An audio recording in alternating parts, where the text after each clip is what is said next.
Alhamdulillah, alhamdulillahilladzi ja'ala min usulil iman hubbul anbiya'i wal mursalin. Asyhadu an la ilaha illallah wahdahu la syarika lah, alladzi arsala rasulahu rahmatan lil alamin. Asyhadu anna sayyidana wa nabiyyana Muhammadan abduhu wa rasuluhu sayyidul arifina bi rabbil alamin. Allahumma salli wa sallim wa barik ala sayyidina Muhammadin wa ala alihi wa ashabihi ajma'in, amma ba'd. Ya ibadallah, usikum wa nafsi bitaqwallah wa ta'atihi la'allakum tuflihun. A'udzu billahi minasyaitonir rajim. Bismillahirrahmanirrahim. Ya ayyuhalladzina amanu taqullaha haqqa tuqatih wa la tamutunna illa wa antum muslimun. Ma'asyiral hadirin rahimakumullah.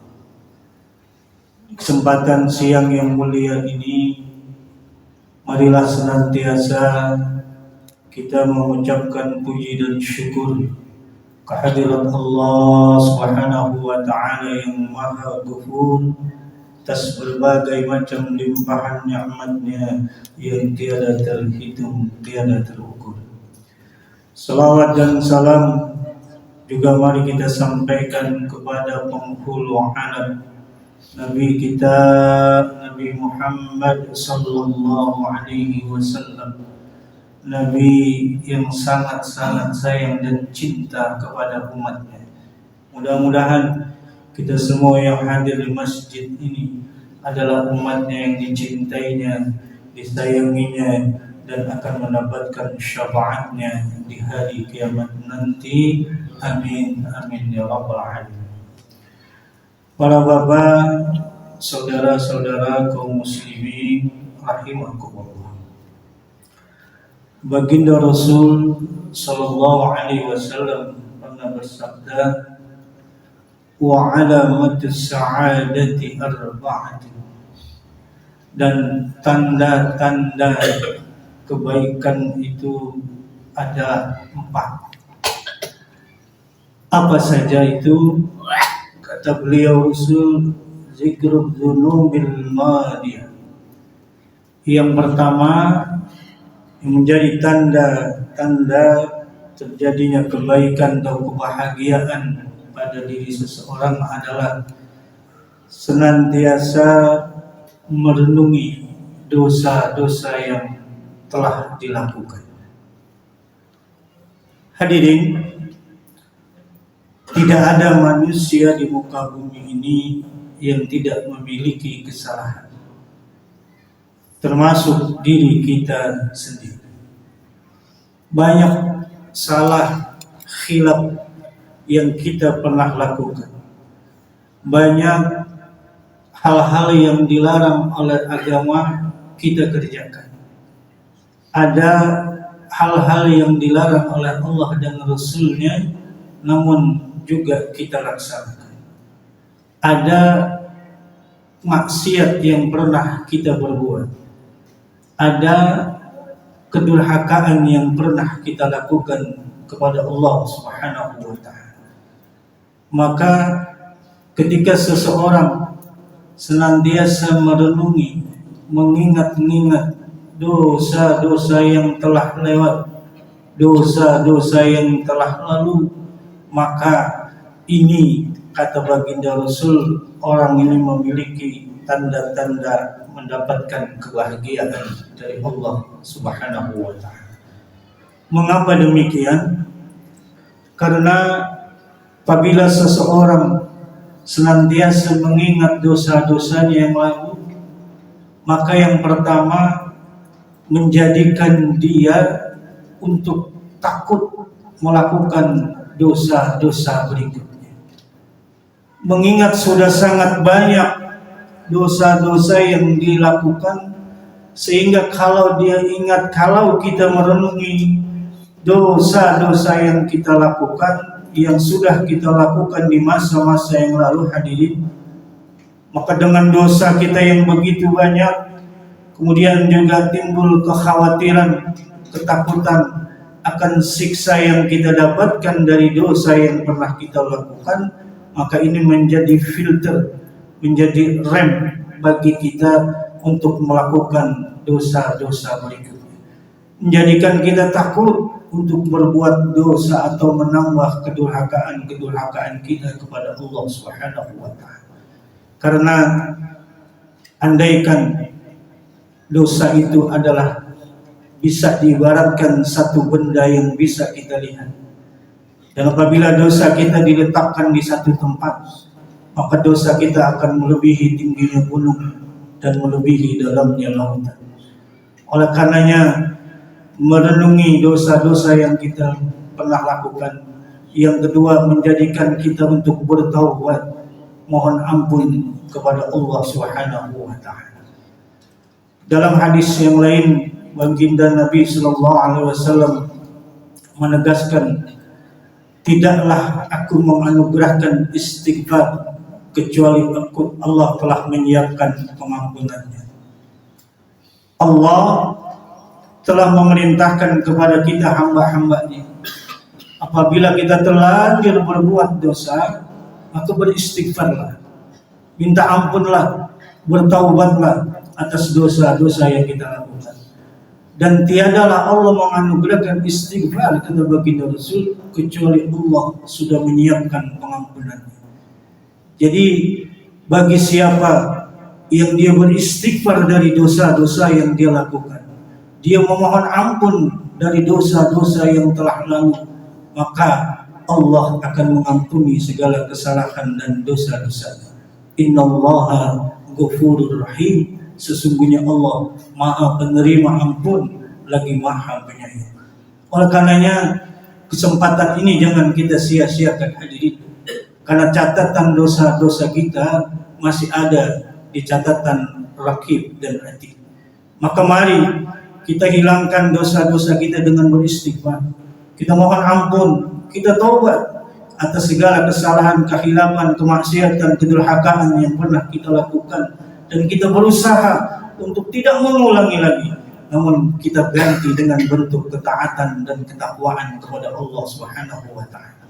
Mengingat-ingat dosa, entah dosa kecil ataupun dosa besar. Mengingat-ingat terus kesalahan-kesalahan, kemaksiatan-kemaksiatan yang kita lakukan di masa lalu. Kita melakukan kedurhakaan kepada Allah. Begitu banyak kedurhakaan yang kita telah lakukan kepada Allah dan baginda Rasul sallallahu alaihi wasallam. Maka atas segala kesalahan kita yang kita renungi setiap saat, kemudian marilah kita beristighfar, mohon ampun kepada Allah Subhanahu wa taala. Dan kecelakaan apabila kita melupakan dosa-dosa kita di masa lalu.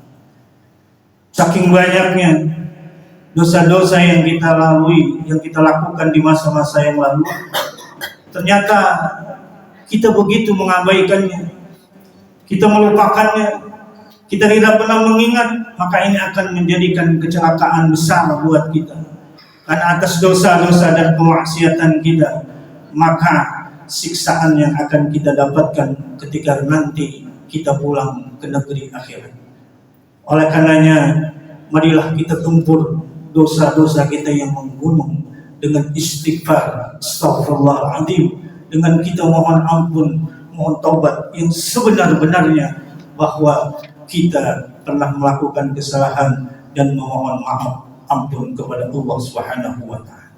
Baginda Rasul sallallahu alaihi wasallam pernah mengajarkan doa kepada Siti Aisyah, Allahumma hasibni hisaban yasir. Ya Allah, hisablah aku nanti di hari akhirat dengan hisab yang ringan. Kemudian Siti Aisyah bertanya, wahai baginda Rasul, bagaimanakah hisab yang ringan itu? Baginda Rasul sallallahu alaihi wasallam menjawab, hisab yang ringan adalah ketika nanti di padang mahsyar kita menerima catatan amal kita dari sebelah kanan dan semua kesalahan kita telah dimaafkan oleh Allah Subhanahu wa taala. Itulah yang meringankan hisab kita nanti di alam akhir. Apa yang hendak diperiksa ketika segala kesalahan kita Pak telah diampuni oleh Allah Subhanahu wa taala. Apa yang akan dimasalahkan ketika memang kemaksiatan yang mungkin pernah kita lakukan, Allah sudah ampuni, Allah sudah maafkan dengan sebab kita selama di dunia sering beristighfar, memohon ampun, memohon maaf atas segala kesalahan dan dosa-dosa yang kita lakukan. Hadirin jamaah yang berbahagia, oleh karenanya manfaatkanlah di setiap detik, setiap waktu untuk mengingat dosa-dosa kita dan beristighfarlah atas segala kesalahan, kekhilafan, kemaksiatan dan kedurhakaan yang pernah kita lakukan di masa-masa yang lalu. Yang kedua, wa nisyanul hasanatil madi, melupakan kebajikan-kebajikan yang pernah kita lakukan. Hadirin, apabila kita telah melakukan satu amal saleh, satu kebaikan, satu kebajikan, maka lupakanlah.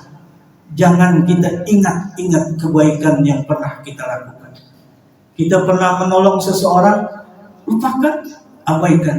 Jangan terus kita ceritakan kebaikan kita kepada orang lain. Bahkan ketika sering-sering kita menyebut kebaikan kita terhadap orang lain, maka itu tandanya tidak ikhlas. Ada pamrih di situ. Banyak orang yang sering menyebut-nyebut kebaikannya di masa lalu.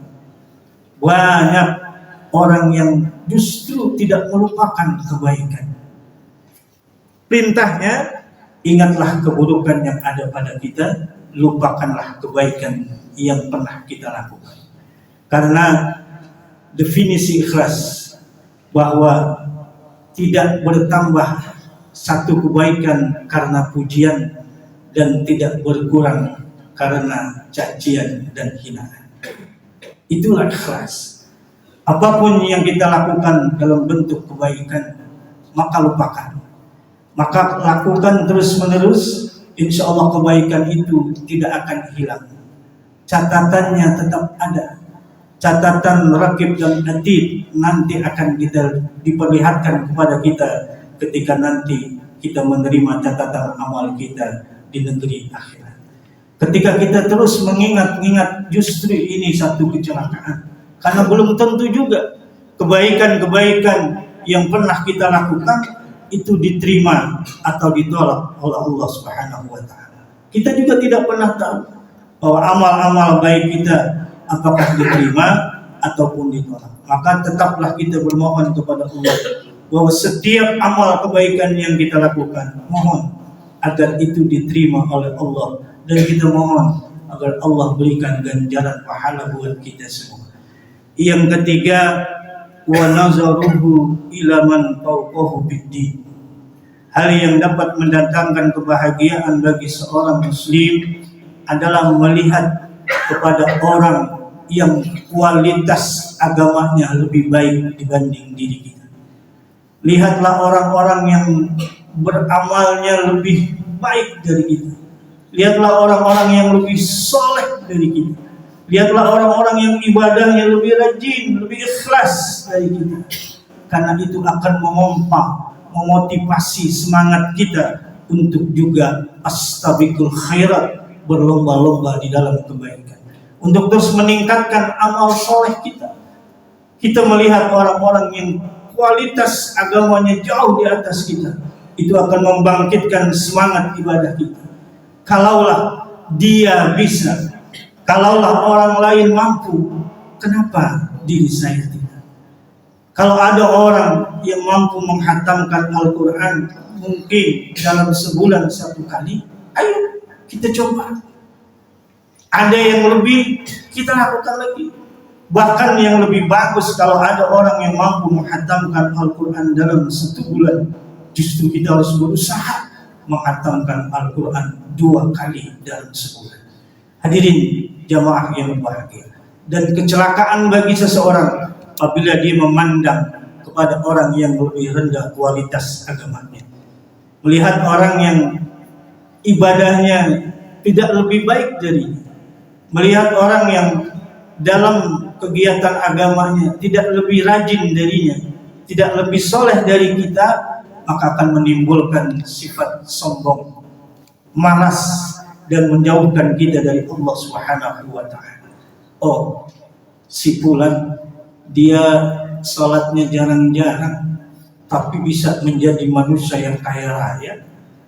Oh, si fulan sedekahnya biasa saja tapi kayaknya hidupnya enak, hidupnya penuh dengan kesenangan. Bisikan setan akan terus setiap waktu mendengarkan rayuan-rayuan manisnya yang justru sebenarnya bukan mendatangkan kebahagiaan bagi kita. Tapi kalau kita ikuti bisikan-bisikan setan, ajakan-ajakan setan, justru akan membawa kecelakaan pada diri kita. Karena sudah pasti setan ditempatkan di neraka dan dia akan berusaha mencari teman sebaik-baiknya dari golongan makhluk bernama manusia. Maka jangan pernah sudi, jangan pernah mau kita diajak setan. Jangan pernah mau, jangan pernah menerima kalau kita diajak menjadi teman-teman setan, karena kita akan mengikuti kecelakaan yang akan didapatinya. Jauhkan setan, karena Allah berpesan bahwa setan itu adalah musuh yang nyata bagi kita. Jelas-jelas setan itu musuh, bukan teman. Jelas-jelas setan akan membawa kepada kecelakaan, bukan kebahagiaan. Oleh karenanya jauhi makhluk yang bernama setan. Tapi ingat, karena setan akan menggoda kita manusia dengan berbagai macam cara. Makin bagus kualitas iman seorang hamba, maka makin berat godaan dari setan. Makin tebal iman seseorang, maka makin menggila setan menggoda kita. Oleh karenanya pertebal keimanan kita, ketakwaan kita, dan jangan lupa kita memohon keselamatan dari godaan setan yang terkutuk. Yang terakhir, wa nazaruhu ila man dunahu fid dunya. Yang menjadi tanda seseorang akan mendapatkan kebahagiaan adalah dia memandang kepada orang yang lebih rendah dalam tingkat dunia. Untuk urusan agama, kita diperintahkan memandang, melihat orang yang kualitas agamanya jauh lebih baik dari kita. Tapi urusan dunia, kita diperintahkan kepada orang yang lebih rendah keduniaannya dibanding kita. Karena pertama akan menanamkan rasa syukur kita kepada Allah Subhanahu wa ta'ala atas segala nikmat yang telah diberikan kepada kita. Tapi kalau kita mengukur diri kita dalam urusan dunia kepada orang yang jauh di atas kita, ini akan mendatangkan kecelakaan, dan akan menimbulkan ketidakpuasan pada diri kita. Betapapun dan seberapa apapun Allah berikan nikmatnya kepada kita, kita senantiasa tidak bersyukur, tidak menerima, karena masih ada orang yang jauh dalam hal dunianya di atas kita. Pengen punya rumah, begitu Allah kasih rezeki rumah, melihat orang-orang yang rumahnya jauh lebih bagus, melihat orang yang rumahnya jauh lebih megah, lebih besar, sehingga kita terus membanding-bandingkan rumah kita yang sederhana dengan rumah orang-orang yang jauh lebih megah, lebih mewah.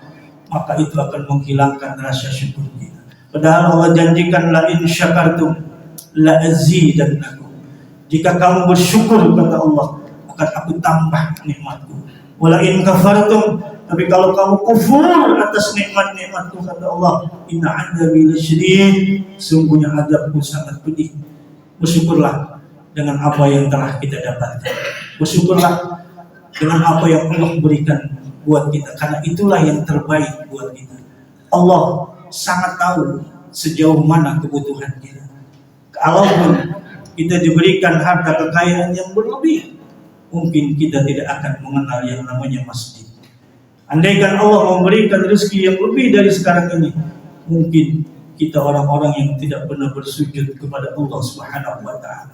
Andaikan Allah berikan kita rezeki yang jauh melimpah dari yang sekarang, mungkin kita menjadi ahli-ahli maksiat. Mungkin kita jadi orang-orang yang senantiasa mendurhakai Allah dan Rasul sallallahu alaihi wasallam. Maka apapun nikmat Allah, bersyukurlah karena Allah janjinya pasti benar. Allah tidak mungkin dusta. Hadirin jamaah yang berbahagia, mari kita berusaha melaksanakan 4 hal yang tadi yang diajarkan baginda Rasul sallallahu alaihi wasallam agar kita mendapatkan kebahagiaan baik di dunia, terlebih-lebih nanti kita berada di negeri akhirat. Mudah-mudahan Allah Subhanahu wa taala senantiasa memberikan kita taufik dan hidayahnya, menetapkan iman Islam kita agar kita terus bisa beribadah, beramal saleh, melaksanakan segala apa yang Allah perintahkan dan meninggalkan segala apa yang dilarangnya, agar kita menjadi hamba-hambanya yang saleh, hamba-hambanya yang bertakwa, hamba-hambanya yang mendapatkan curahan rahmatnya, hamba-hambanya yang disayanginya, dicintainya, dan akan mendapatkan balasan terbaik di sisinya. Amin amin ya rabbal alamin.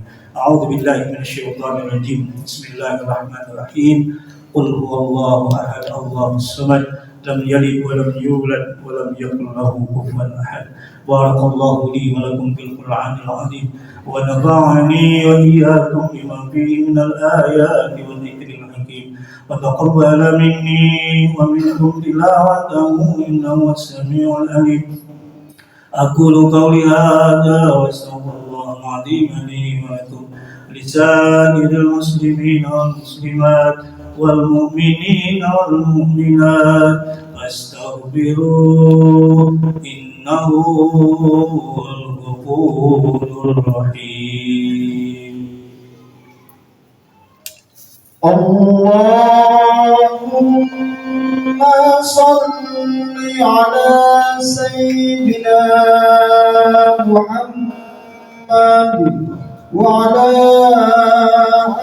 آل سيدنا محمد.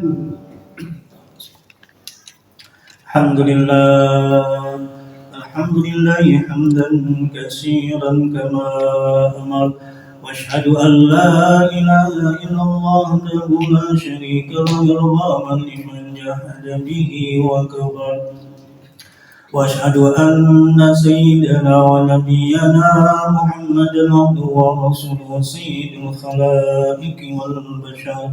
اللهم صل وسلم وبارك على سيدنا محمد وعلى اله وصحبه وصحبه الغرار.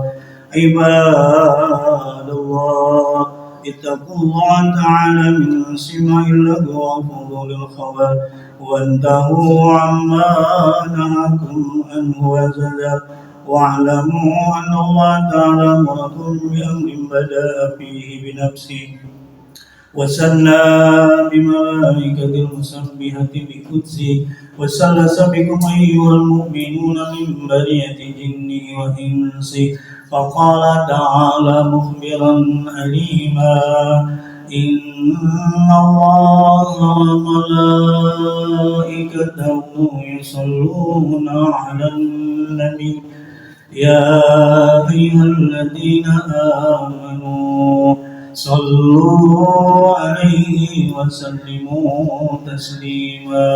اللهم صل وسلم وبارك على سيدنا محمد وعلى آله وصحبه ذوي النهج القويم.